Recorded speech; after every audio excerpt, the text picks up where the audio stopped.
ચાલુ કરે હા હેતુલક્ષી એટલે ગાઈડમાં જો હોય ને પાછળ હેતુલક્ષી પ્રશ્નોત્તર એ બધા જ નાખો. આર્યન કેટલો ચોપડો બાકી રહ્યો બેટા?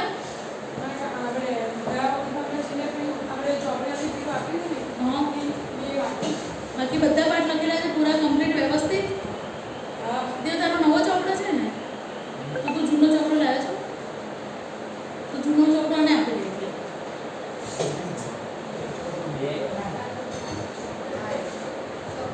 ચલો બોલો ખાનગીકરણ એટલે શું?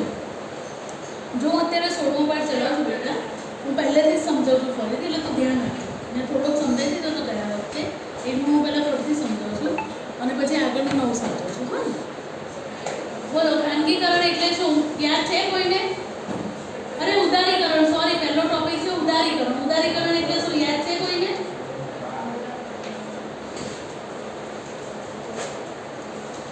તે વિડીયો નહીં જોયો હોય ને? કઈ વાંધો નહીં, જો આખો વ્યવસ્થિત જ ફરીથી સમજાવું છું, ધ્યાન આપજો. સરકારે ઔદ્યોગિક નીતિ દ્વારા ચોપડી કોઈ ના ખોલશે, કોઈ શોષો નહીં ચાલશે. ઉદારીકરણ એટલે શું કે સરકારે ઔદ્યોગિક નીતિ દ્વારા વ્યાપાર ઉપરના જે નિયંત્રણો અને અંકુશ હતા એ હટાવી દીધા, એટલે દૂર કરી દીધા. એટલે આપણે આપણી રીતે આપણો ધંધો ચાલુ કરી શકીએ. એને આર્થિક ઉદારીકરણ કહેવામાં આવે છે. હવે જે આર્થિક ઉદારીકરણ થયું તો એમાં કયા કયા સુધારા થયા હતા? તો 4 સુધારા થયા હતા. પહેલો સુધારો કે 18 જાહેર સાહસો હતા તે સિવાયના બધા ઉદ્યોગો પર પરવાના પદ્ધતિ નાબૂદ કરી દીધી.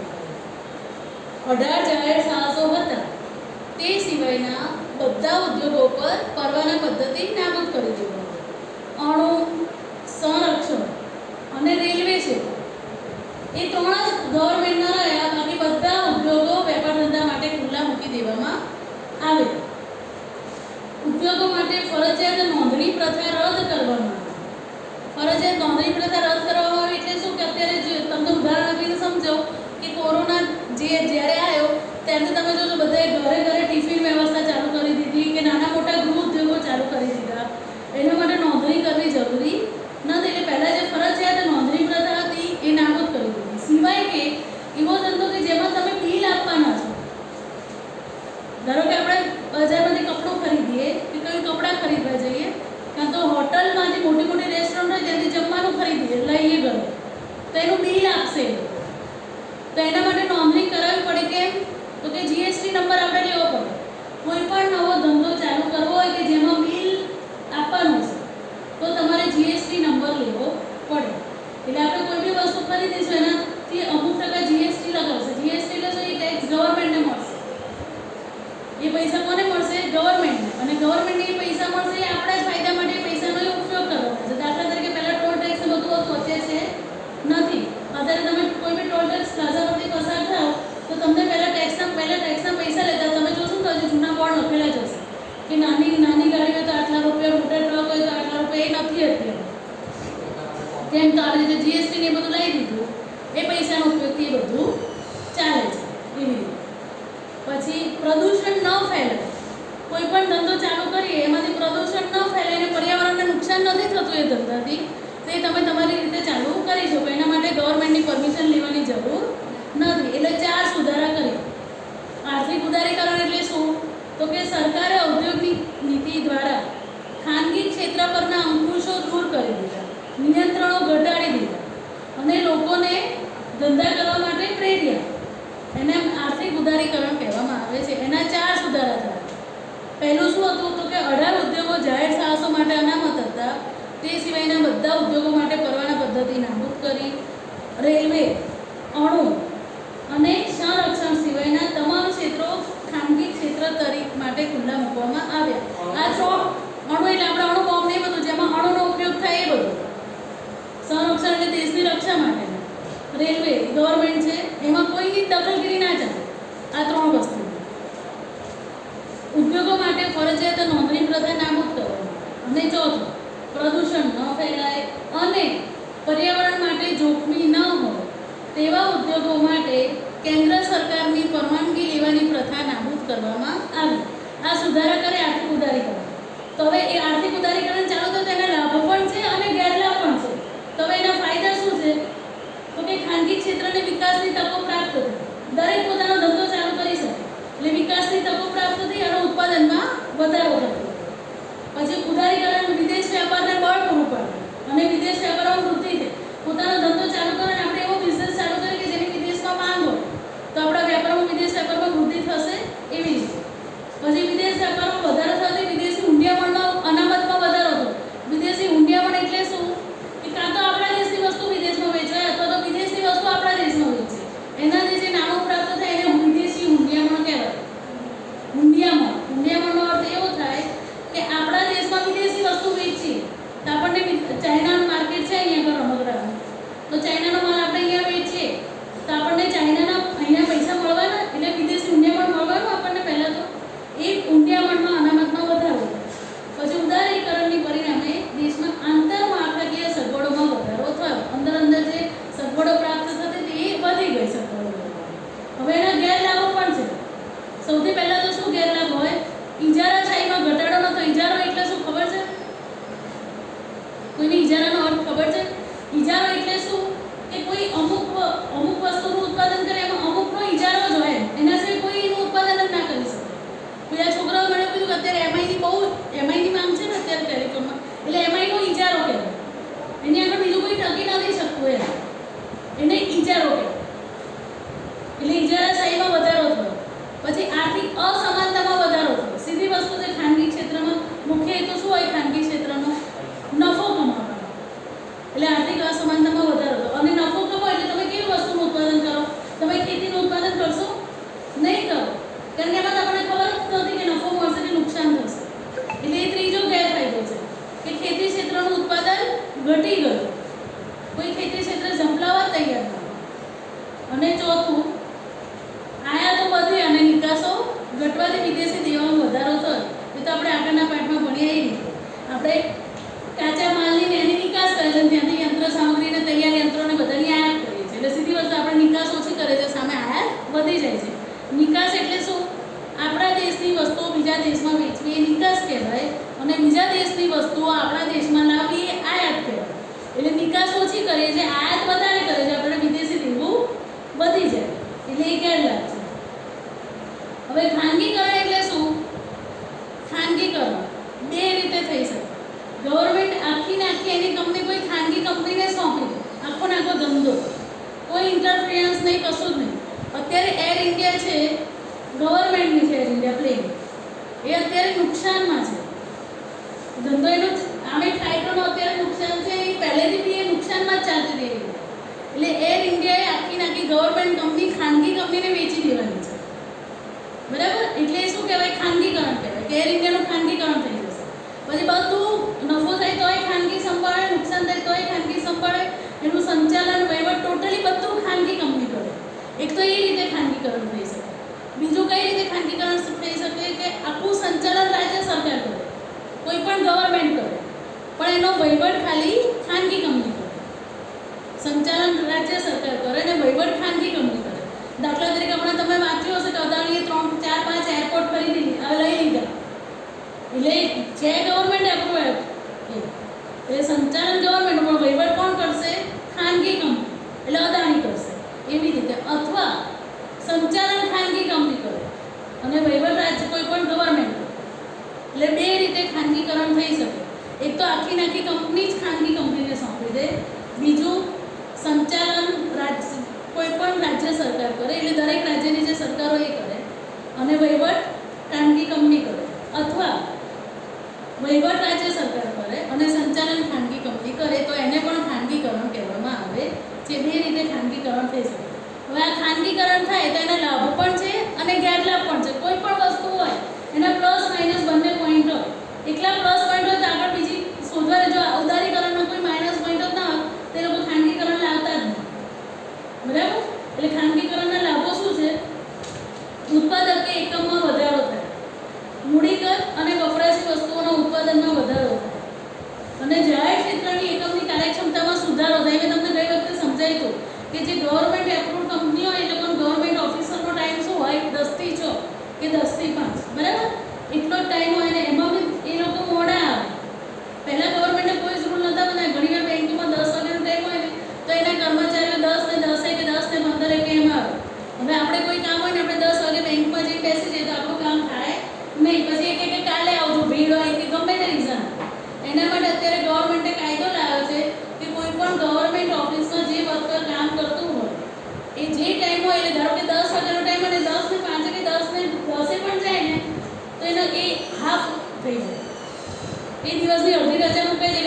એક દિવસનો અડધો પગાર કપાઈ જાય, કારણ કે ગવર્મેન્ટ આપે છે મોં માંગ્યા પૈસા. પગાર એટલે બેંકના ઓફિસરનો પગાર લાખ 1.5 લાખ જેવો હોય બેંકના ઓફિસરોનો પગાર. પછી એ લોકો મોડા આવે એટલે ગવર્મેન્ટ એવો કાયદો લાવી દીધો છે કે 5-10 મિનિટ પણ મોડા આવે તો એ દિવસનો હાફ થઈ જાય. કેમ? પંચ્યુઅલિટી લાવવા માટે. એટલે તમે ટાઈમસર આવશો તો ટાઈમસર કામ કરશો. પહેલાં કામના બહુ ધક્કા થતા હતા, હવે એ બંધ થઈ ગયા. એટલે જાહેર ક્ષેત્રમાં સુધારો થયો છે. હવે ખાનગીકરણના ગેરલાભ શું? તો જે આના ગેરલાભ છે આના જ ગેરલાભ છે. ઇજારાશાહીને વેગ મળે છે. મેં તમને હમણાં સમજાવ્યું ઇજારાશાહી એટલે શું, કે કોઈ એક જ કંપનીનું વર્ચસ્વ હોય એને ઇજારાશાહી કહેવાય. એટલે ઇજારાશાહીને વેગ મળ્યો છે. પછી નાના ગૃહ ઉદ્યોગોનો આમાં વિકાસ થઈ શક્યો નથી, પણ આ લાભ ખાલી મોટા ઉદ્યોગોને જ મળ્યો છે. કે નાના નાના ઉદ્યોગ ધંધા હોય તેમાં કે ગવર્મેન્ટ પોતાનો હસ્તક્ષેપ ના કરે. એવું ના કે હું સંચાલન કરું તમે વહીવટ કરો. એટલે આ લાભ ખાલી મોટા ઉદ્યોગોને જ મળ્યો છે. ભાવો અંકુશમાં રહ્યા નથી, જેથી ભાવ વધારાની સમસ્યાઓ વધી છે.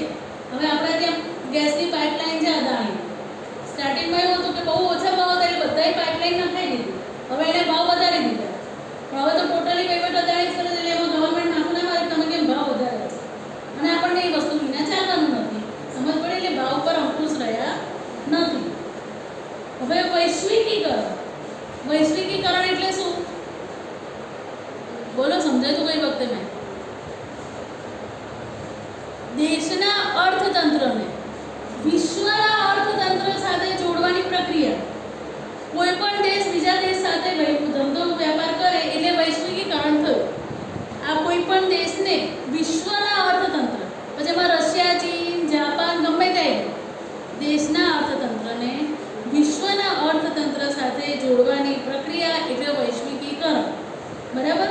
એટલે પહેલાં તો બે દેશો વચ્ચે વેપાર થતો હતો, નહોતો થતો, કે એટલો વ્યવસ્થિત પણ નહોતો થતો. એટલે અત્યારે ગવર્મેન્ટે એમાં બી કાયદામાં સુધારા લાવ્યા છે. એ કાયદામાં સુધારા લાવે એટલે વિશ્વનો વેપાર વધ્યો છે. એના માટે એને WTOની સ્થાપના કરી છે, વિશ્વ વ્યાપાર સંગઠન, વર્લ્ડ ટ્રેડ ઓર્ગેનાઇઝેશન. એના કારણે બે દેશો એકબીજાની નજીક આવે, એકબીજાની જોડે વેપાર ધંધા કરી શકે, પછી એકબીજાને કાયદા કાનૂન મૂકે અને પછી વેપાર ધંધા કરી શકે. આજના છાપામાં તમે વાંચ્યું ટેસ્લાનું? ગુજરાતમાં એલન મસ્કની કંપની છે ટેસ્લા, એ ઇલેક્ટ્રિક ગાડીનું ઉત્પાદન કરે છે. હવે એણે ભારતમાં એનો પ્રોજેક્ટ મૂકવો છે તો કર્ણાટકમાં એક એણે મૂકી દીધો. હજી બીજી એક જગ્યાએ મૂકવાનો છે, કાં ગુજરાતમાં કાં મહારાષ્ટ્રમાં. હવે આપણા ગુજરાતની રૂપાણી સરકાર જે ને મહારાષ્ટ્રની બાલ ઠાકરે સરકાર, એ લોકોએ બધાએ એને ઓફર આપી છે, સારામાં સારી ઓફર. એમાંથી જે ઓફર એને ગમશે ત્યાં આગળ એની ટેસ્લાનું પ્રોડક્શન કરશે. હવે ગવર્મેન્ટે કેમ આપણી રૂપાણી સરકારે કેમ એને ઓફર આપી કે ભાઈ અમે આટલી જમીન તમને આપશું? શેના માટે આપી? તો કે ધારો કે ગુજરાતમાં ટેસ્લાનું પ્રોડક્શન થયું, ટેસ્લા કંપની આવી, તો ત્યાંથી માણસો તો આવવાના નથી. તો આપણા રાજ્યના લોકો જે બેરોજગાર, જે ગરીબ છે એને ધંધો વેપાર મળી રહેશે, એ લોકોને એમાં રોજગારી મળી રહેશે. મૂળ ઉદ્દેશ એ છે રોજગારી મળે એટલે ટીઆરપી વધે, એટલે રોજગારી મળે એટલે શું થાય? વિકાસનો દર વધે, લોકોની આવક વધે, એટલે ગરીબી અને બેરોજગારીનું પ્રમાણ ઘટતું જાય. એટલા માટે ગવર્મેન્ટ ઓફર આપે છે. એને તો જરૂર જ નથી, એની પાસે અઢળક રૂપિયા છે, એને આવી ઓફર આપશો કે નહીં આપો એને કોઈ સ્પેર નથી કરવાનો. પણ કર્ણાટકમાં એક ચાલુ થઈ, કર્ણાટકમાં એણે કીધું કે કર્ણાટકમાં જ તપાસે કે અમુક એકર 1000 એકર જમીન આપી એને કેવી રીતે, બધા પોતપોતાની રીતે એને કહે છે. એમાંથી જેમાં એને ફાયદો થતો હશે એ બી એની કંપની મૂકવાની છે, તો એને બી ફાયદો તો થવો જોઈએ ને. આપણે આપણું વિચાર એવી રીતે એ પણ એનું વિચારે. એટલે અમુક વર્ષના કોન્ટ્રાક્ટ થાય, કરાર થાય, પછી એ કંપની અમલમાં આવે. એટલે એ બધું શક્ય બને WTO, વર્લ્ડ ટ્રેડ ઓર્ગેનાઇઝેશન, વિશ્વ વ્યાપાર સંગઠનના કારણે એ વચ્ચે મીડિયેટરનું કામ કરે. એવી રીતે બે દેશો વચ્ચે જે વેપાર થતો હોય એની વચ્ચે મીડિયેટરનું કામ કરે. હવે વૈશ્વિકીકરણ એટલે દેશના અર્થતંત્રને વિશ્વના અર્થતંત્ર સાથે જોડાવાની પ્રક્રિયા. હવે કઈ રીતે આપણે જોડાઈ શકીએ? વસ્તુ, સેવા, ટેકનોલોજી અને શ્રમના આધારે કોઈ વસ્તુ આપણે વેચવા મોકલીએ બીજા દેશમાં, એવી રીતે. પછી સેવાઓ આપીએ. હવે ટેકનોલોજી, તો અત્યારે જ્યારે કોરોના હતું બધું બંધ હતું, તો જે ફોરેન કંપનીમાં કામ કરતા એ બી ઘેર બેઠા બેઠા તો કામ કરતા જ હતા ને, ટેકનોલોજી કહેવાય. શ્રમ પ્રવાહ એટલે શું? કે આપણા દેશના લોકો બીજા દેશમાં જઈને ભણવા જાય ને કામ કરવા જાય, એ શ્રમ પ્રવાહ કહેવાય. સમજ પડી? ત્યાં આગળ જે ભણવા જશે અમેરિકા, કેનેડા, તો એ કે એટલું ભણવાના નથી, એમણે એમનો ખર્ચો કાઢવા ત્યાં કમાવા તો જવું પડશે ને, એટલે એ શ્રમ કહેવાય. વસ્તુઓ, સેવા, ટેકનોલોજી અને શ્રમનો પ્રવાસ.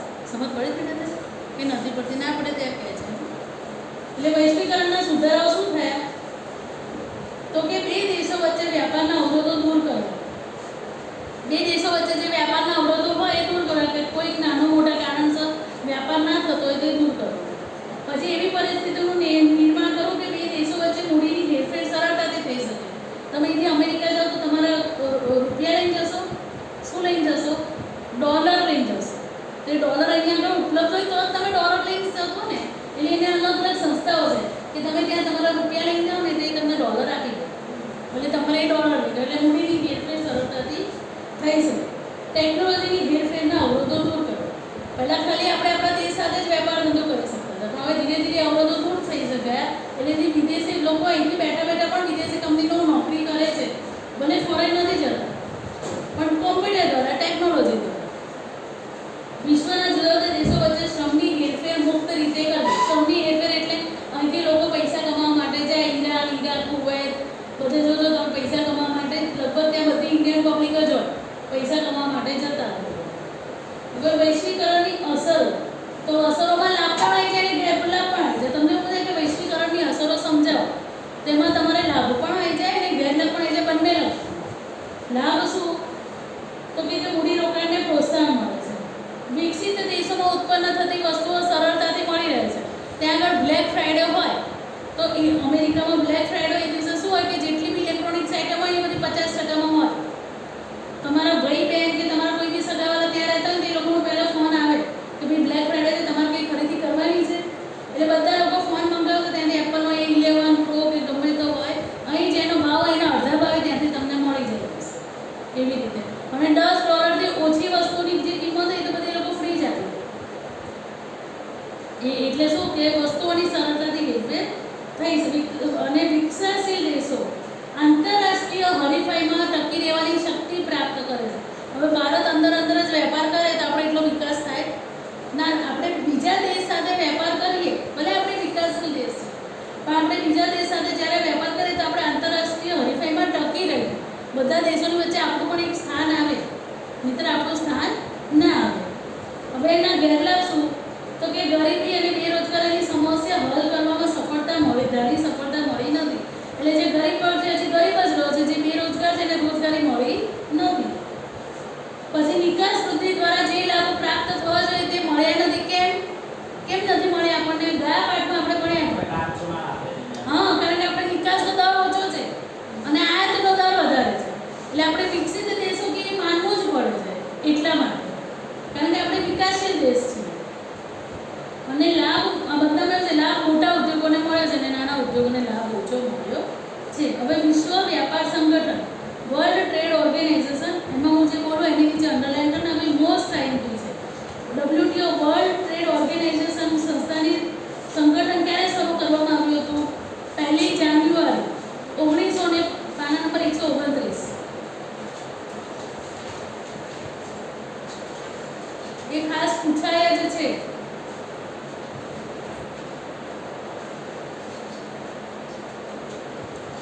જાન્યુઆરી 1995 આંતરરાષ્ટ્રીય વિશ્વ વ્યાપાર સંગઠન શરૂ કરવામાં આવ્યું. ક્યાં? સ્વિટ્ઝરલેન્ડના જીનીવામાં.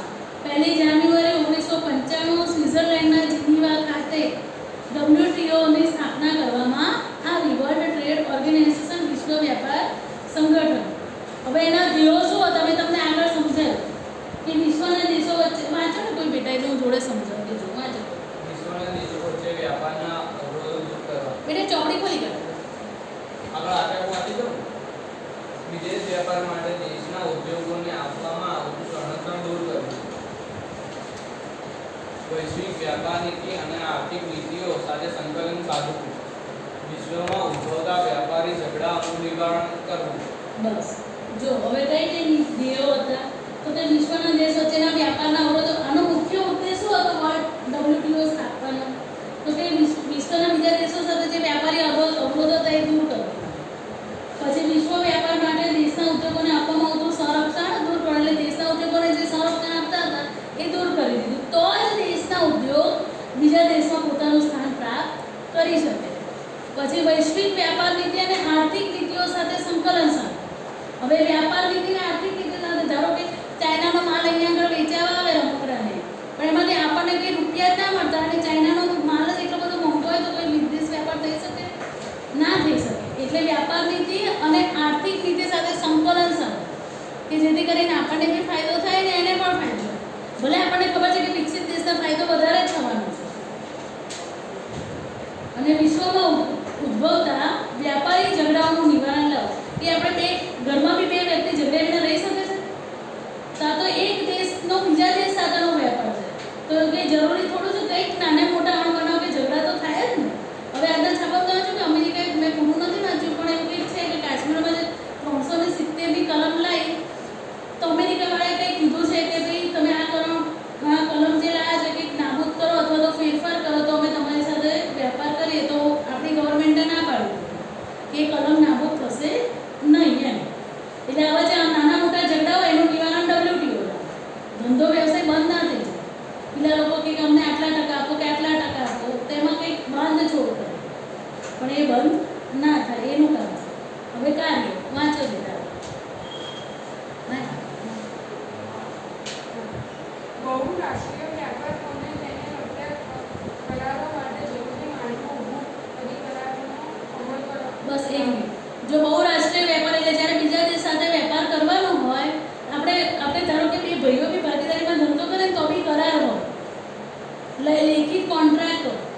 એવી રીતે વિશ્વના દેશો સાથે જ્યારે વેપાર કરવાનો હોય ત્યારે પણ કોન્ટ્રાક્ટ હોય, કરાર હોય.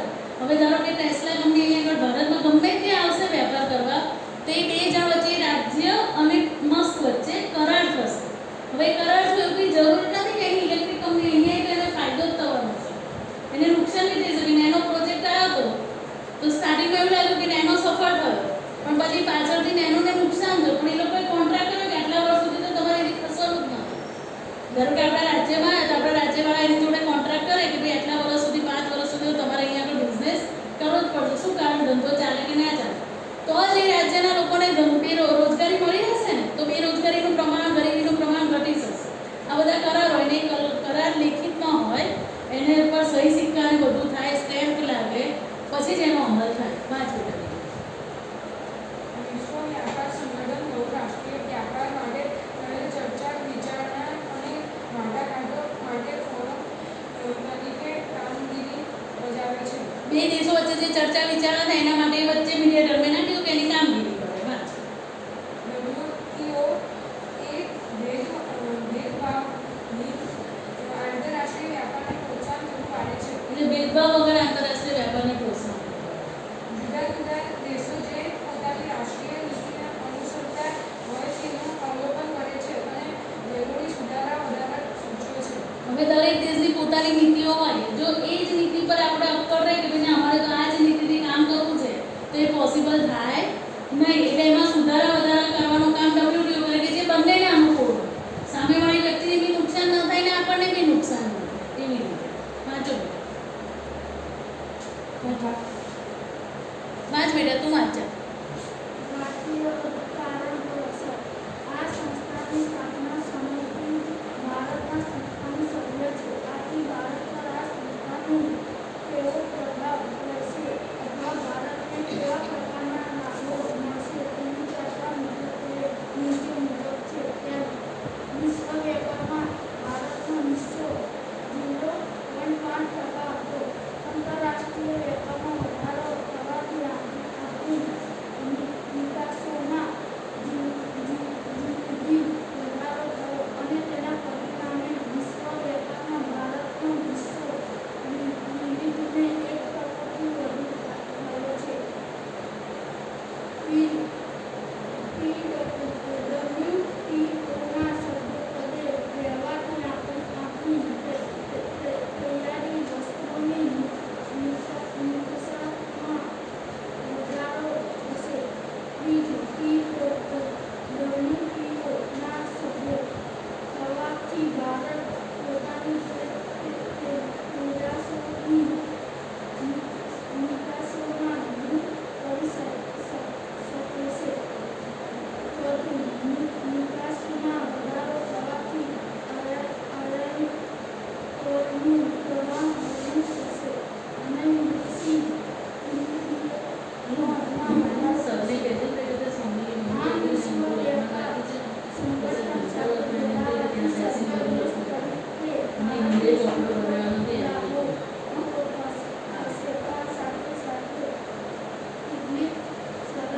તેનું પાલન પણ ભારતને કરવું પડશે.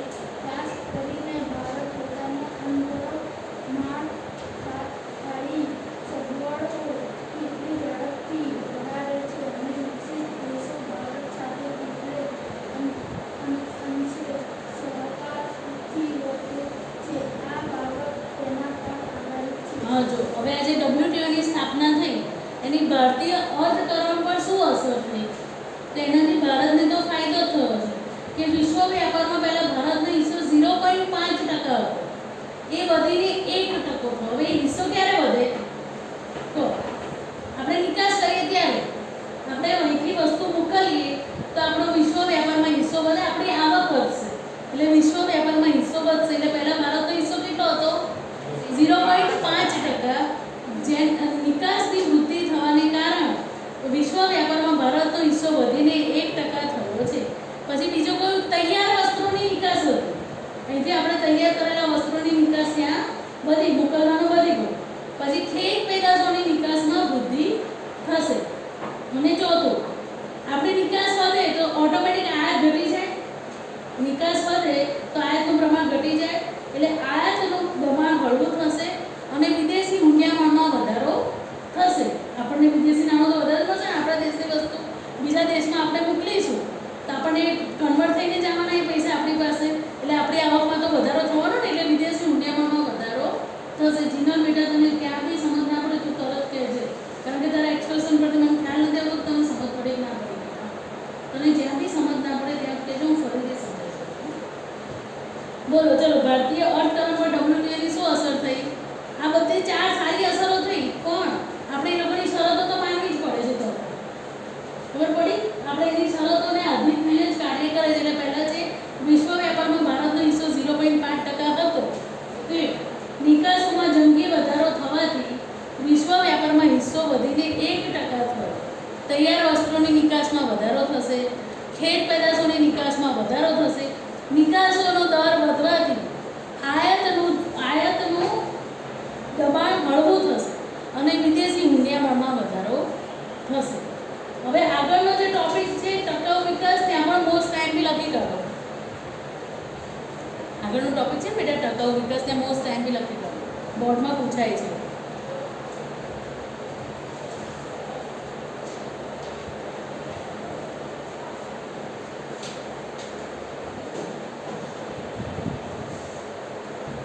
હવે ટકાઉ વિકાસ એટલે શું, કોમન સેન્સથી ભવિષ્યમાં જે લોકોને જે વસ્તુની જરૂર પડવાની જ છે એને નુકસાન પહોંચાડ્યા વિના અત્યારની પેઢીની જરૂરિયાતોને સંતોષવી એટલે ટકાઉ વિકાસ. ભાવિ પેઢીની જરૂરિયાતોને નુકસાન પહોંચાડ્યા વિના વર્તમાન પેઢીની જરૂરિયાતોને સંતોષવી એટલે ટકાઉ વિકાસ. ફરીથી બોલું છું, ભાવિ પેઢીની જરૂરિયાતોને નુકસાન પહોંચાડ્યા વિના વર્તમાન પેઢીની જરૂરિયાતો સંતોષવી એટલે ટકાઉ વિકાસ. અત્યારે ભાવિ પેઢીને બી પેટ્રોલની જરૂર પડવાની છે, પેટ્રોલ, ડીઝલ, ખનીજો બધાની. અત્યારે આપણે બી એની જરૂર પડે છે, એટલે ભાવિ પેઢી માટે આપણે એનો કર બંધ કરવાનો નથી કહેતા, કરકસરભર્યો ઉપયોગ કરવાનો કહે છે. અથવા ઇલેક્ટ્રિક ગાડી બધું આવ્યું કે નહીં, સમજ પડી? એટલે વર્તમાન પેઢીને કશું નુકસાન નથી, વર્તમાન પેઢીની જરૂરિયાતો પણ પૂરી થાય છે અને ભાવિ પેઢીની જરૂરિયાતોને નુકસાન પહોંચતું નથી. સમજ પડી? ભવિષ્યમાં પેટ્રોલ ટકાવી રાખવા માટે અત્યારની પેઢીને પેટ્રોલનો કરકસરભર્યો ઉપયોગ કરવાનો કે અથવા તો પેટ્રોલની અવેજીમાં જે સાધનો વપરાતા હોય એ વાપરવાનું, એને ટકાઉ વિકાસ કહેવાય. ભવિષ્યમાં ખનીજો, પેટ્રોલ, ડીઝલ જેનો એક જ વખત ઉપયોગ થઈ શકવાનો છે એ વસ્તુ ભાવિ પેઢી માટે સાચવવાની છે અને એમાં વર્તમાન પેઢીએ કંઈ ભોગવવાનું નથી. વર્તમાન પેઢી બી એ વસ્તુ વાપરવાની છે પણ એની અવેજીની વસ્તુનો ઉપયોગ વધારે કરવાનો, એટલે ભવિષ્યને બી મળી રહે અને વર્તમાનને બી કોઈ તકલીફ ના પડે, એને કહેવાય ટકાઉ વિકાસ. વાંચો છો.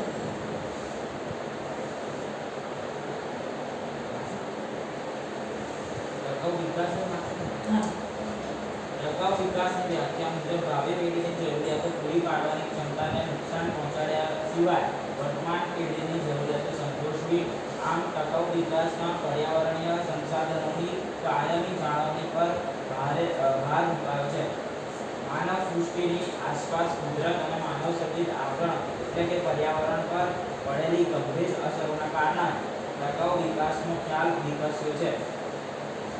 આજની પેઢીએ જે વિકાસ સાધ્યો છે અને જે ઝડપથી વિકાસ સાધી રહી છે તેને ભવિષ્યમાં ટકાવી શકાય તેમ નથી. વર્તમાન પેઢી જે સગવડો ભોગવી રહી છે તે જ સગવડો કદાચ ભાવિ પેઢીને પ્રાપ્ત થાય તેમ નથી એવો ભય સેવાઈ રહ્યો છે. ખબર પડી? અત્યારે આપણે જે રીતે વિકાસ કરી રહ્યા છે એ રીતે તો એવું જ લાગે છે કે ભવિષ્યમાં એ વસ્તુ સચવાવાની જ નથી. આડેધડ એનો ઉપયોગ કરતા એટલે એની અવેજીની વસ્તુનો ઉપયોગ કરવાનો જેથી કરીને ભવિષ્યના લોકો માટે એ વસ્તુ સચવાઈ રહે. એટલા માટે ટકાઉ વિકાસનો ખ્યાલ આવે છે. ગવર્મેન્ટ એટલે આખી દુનિયાની ભય સતાવી રહ્યો છે કે અત્યારની પેઢી બધું વિકાસ જે રીતે થઈ રહ્યો છે એ રીતે બધું વાપરી કાઢશે તો ભવિષ્ય માટે એ વસ્તુ બચશે નહીં. આર્થિક વિકાસના કારણે કુદરતી સંસાધનોનું પ્રમાણ ઘટે છે અને તેની ગુણવત્તા ઓછી થાય. આ પરિસ્થિતિમાં વિકાસના ખ્યાલમાં પરિવર્તન જરૂરી છે. આજનો વિકાસ અને તેના કારણે પર્યાવરણ પર થતી અસરનો અભ્યાસ ટકાઉ વિકાસના ખ્યાલ હેઠળ કરવામાં આવે છે. જો તમને ટકાઉ વિકાસ વિશે એક તો પહેલાની વ્યાખ્યા લખવાની જે પહેલો ફકરો છે ને એ લખી કાઢવાનો. લીટી તમે તો કરી લો, તમને ખ્યાલ આવે ટકાઉ વિકાસ પૂછાય તો શું લખો. પહેલા તો પહેલો ફકરો છે આખો લખી કાઢવાનો.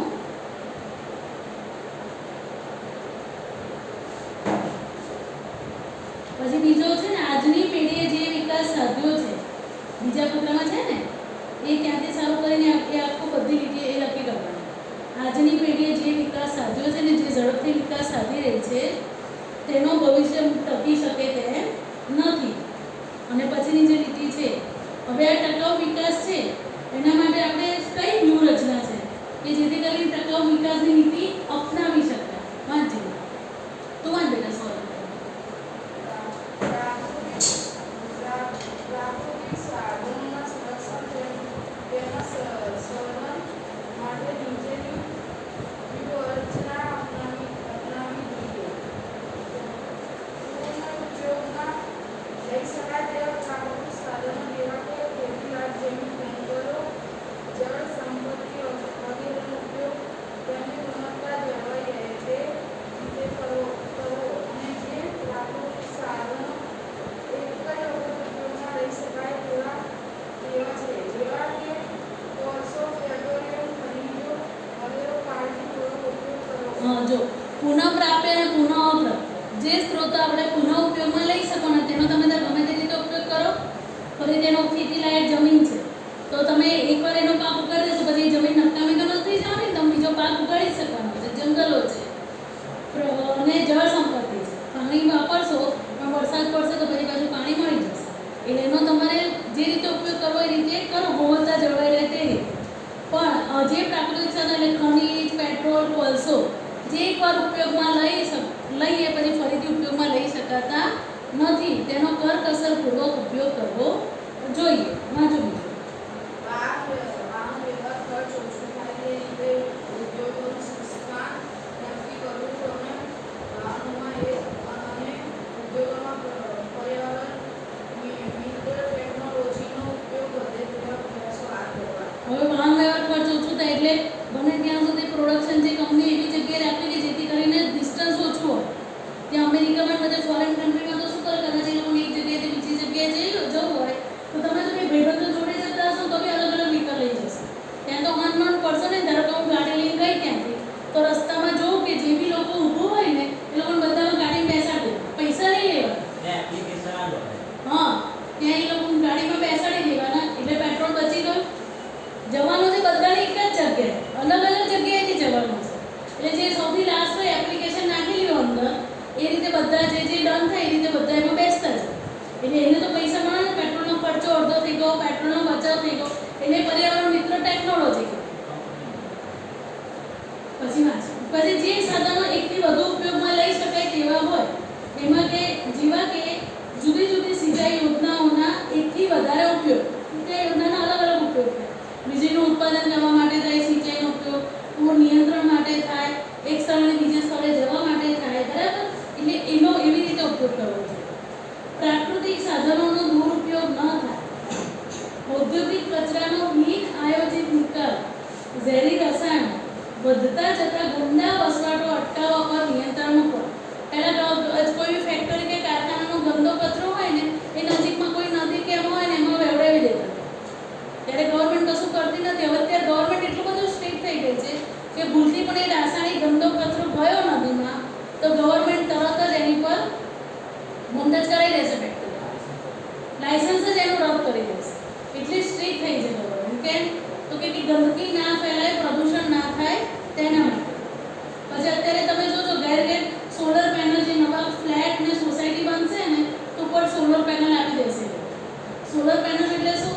સૂર્ય ઉર્જા. એટલે એનાથી જે બી ઇલેક્ટ્રિસિટી વીજળી સેવ થાય ને એ ત્યાં આગળ વીજળીમાં આપી દેવાનું હોય અને આપણે જેટલો બગાડ કર્યો હોય એમાંથી માઇનસ થાય, આપણે એટલું જ બિલ ભરવાનું હોય. કારણ કે આપણે ગવર્મેન્ટને આપીએ છીએ વીજળી. આવી રીતે અત્યારે એને સોલર પેનલ એના પર બી એ લોકો સબસિડી આપે છે. 2 લાખ કે એટલાનું તો અમુક પૈસા 25%, 20 કે 25% ગવર્મેન્ટ આપે છે અને બાકીના પૈસા આપણે એથી વખતેથી ભરવાના હોય છે. ભલે આપણને 2 વર્ષ એમ લાગે કે સારું 2 લાખની સોલર પેનલ આપણે નખાવી 2 લાખ રૂપિયા ખર્ચી નાખ્યા, પણ એનો લાભ આપણને 2 થી 3 વર્ષ પછી મળશે. કારણ કે એક જાતની ઇલેક્ટ્રિક સેવિંગ જ છે એ વસ્તુ. એટલે પછી ઉત્પાદનના તમામ ક્ષેત્રો જોયું ને, સૌર અને પવન ઉર્જા જેવા બિન પરંપરાગત ઉર્જાનો ઉપયોગ વધારવા પર ભાર મૂકવો જોઈએ. હવે પર્યાવરણની સુરક્ષા માટેના પગલાં 5. પર્યાવરણની સુરક્ષા માટે સ્વીડનના સ્ટોકહોમ શહેરમાં 1972માં પ્રથમ વખત પૃથ્વી પરિષદનું આયોજન થયું. એની નીચે લીટી કરી નાખોની મોસ્ટ આઈડી. ત્યારબાદ વખત વૈશ્વિક ધોરણે પર્યાવરણ અંગે જુદા જુદા અનેક સંમેલનો અને શિબિરો યોજાઈ. તેમાં પર્યાવરણની સુરક્ષા માટે અનેક પગલાં લેવાનું નક્કી કરવામાં આવ્યું. હા, આપણે આગળ ભણીએ ડબ્લ્યુટીઓની સ્થાપના ક્યારે? 1 જાન્યુઆરી 1995 સ્વિટ્ઝરલેન્ડના જીનીવા. અને આમાં પર્યાવરણની સુરક્ષા માટે પ્રથમ પૃથ્વી પરિષદ ક્યારે ઉજવાય? તો કે સ્વીડનના સ્ટોકહોમમાં 1972માં. સ્વીડન સ્ટોકહોમ 1972 પૃથ્વી પરિષદ પર્યાવરણ માટેના પગલાં. હવે એમાં તમે જો આમાં જે પર્યાવરણ માટેના પગલાં છે, એક તો પહેલું 5 જૂન વર્લ્ડ એન્વાયરમેન્ટ ડે, વિશ્વ પર્યાવરણ દિન 5મી જૂન. એ પૂછાઈ શકે, એની નીચે લીટી કરી નાખો. પછી 1981માં ભારત સરકારે વાયુ નિયંત્રણ ધારો પસાર કર્યો છે. તમને દિલ્હીનું ખબર છે? દિલ્હી સૌથી વધારે પોલ્યુટેડ સ્ટેટ છે. એટલે ગવર્મેન્ટે ત્યાં આગળ જે માપે ને પોલ્યુશન એમાં સૌથી વધારે એનું છે. એટલે ત્યાં ઓડ ઇવન પદ્ધતિ હતી કે ભાઈ એક દિવસ ઓડ બધા વ્હીકલના નંબર જે ઓડ હોય ટોટલ થતો હોય એ વ્હીકલ છે, બીજા દિવસે ઇવન. એટલે એ રીતે બી પોલ્યુશનમાં ઘટાડો થાય. કેમ? 1981માં વાયુ પ્રદૂષણ નિયંત્રણ ધારો, નીચે લીટી કરી નાખો, એમસીક્યુમાં પૂછાય છે. 1995માં વાયુ પ્રદૂષણ નિયંત્રણ ધારો. વિશ્વભરમાં 5 જૂન વિશ્વ પર્યાવરણ દિન. અને 5મું ઓઝોનના સ્તરનું ગાબડું, પરમાણુ કચરાનો નિકાલ અને જૈવિક વિવિધતાની જાળવણી માટે વૈશ્વિક સમજૂતીઓ થઈ. આ એક માર્કમાં પૂછાય છે કે કયા પર્યાવરણ સુરક્ષા માટેના પગલાંમાં કઈ વૈશ્વિક સમજૂતીઓ થઈ, કઈ બાબતો માટે? તો કે ઓઝોનના સ્તરનું જો ચોપિંગ, જો 5મો પોઈન્ટ છે વાંચો. ઓઝોનના સ્તરનું ગાબડું, પરમાણુ કચરાનો નિકાલ અને જૈવિક વિવિધતાની જાળવણી માટે વૈશ્વિક સમજૂતીઓ થઈ. હવે વાંચી જાઓ બધા પોઈન્ટ. વાંચ. આગળના બે સમજવાનું બાકી છે ને, અને એમનું તમને સમજાવ કે આ પૂછે છે. દેશના મુખ્ય શહેરોના પ્રદૂષણની માહિતી પ્રગટ થાય છે. બીજું, પ્રદૂષણ પર નિયંત્રણ રાખવા માટે કેન્દ્ર તથા રાજ્ય પ્રદૂષણ નિયંત્રણ બોર્ડની સ્થાપના કરવામાં આવી. ત્રીજું, વિશ્વભરમાં 5મી જૂનને પર્યાવરણ દિન તરીકે જાહેર કરવામાં આવ્યો છે. ચોથું, 1981માં ભારત સરકાર રાજ્ય પ્રદૂષણ નિયંત્રણ ધારો પસાર કર્યો. પાંચમું, ઓઝોનના સ્તરનું ગાબડું, પરમાણુ કચરાનો નિકાલ અને જૈવિક વિવિધતાની જાળવણી માટે વૈશ્વિક સમજૂતીઓ થઈ છે. આપણે દિના પ્રતિ વાંચે દેશના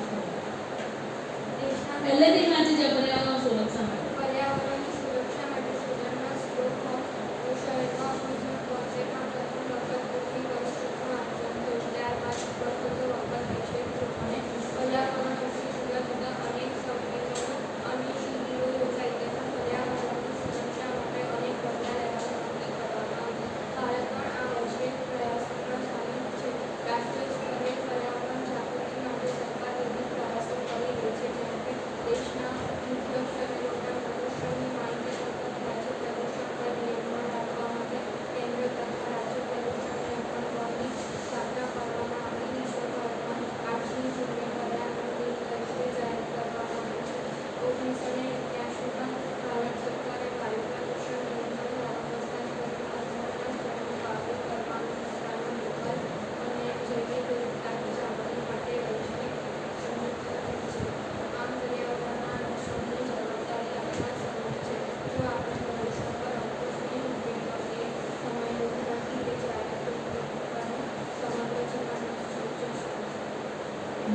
સમજ પડી આમાં તમને?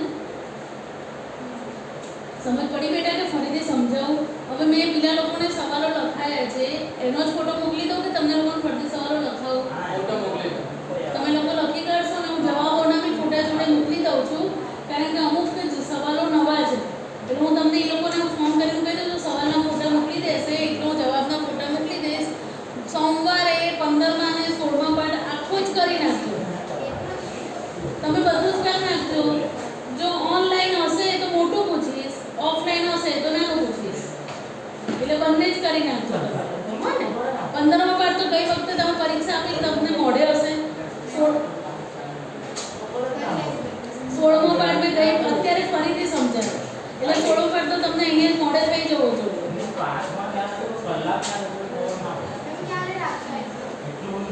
સોમવારે સર મેં કીધું ખરું સોમવારે એક્ઝામ ઓનલાઈન હશે તો મોટું, ઓફલાઈન હશે તો હેતુલક્ષી. એટલે તમારે 15મો અને 16મો પાઠ ટૂંકમાં આખો કરી નાખવાનો. હેતુલક્ષી પ્રશ્નો ગાઈડમાં જે હેતુલક્ષી પ્રશ્નો પૂછી છે એ પૂછી દો. મંગળવારે બેટા હજી હું પાઠ બધું નહીં બેટા, હું સોમવારે પાઠ નવો પણ આવું એટલે પછી નવો પાઠ ચાલુ કરું ને એટલા માટે. સારું, ખાલી હેતુલક્ષી કરજો બસ. ચલો 15મા અને 16મા પાઠના હેતુલક્ષી પ્રશ્નોની પરીક્ષા ખાલી હેતુલક્ષી તો 15મા પાઠનો વિડીયો જોઈ લેજે અને પછી હેતુલક્ષી પ્રશ્નો કરી નાખજો. હા ને? દેવ તું ચોપડો જૂનો લાવ્યો છો બેટા?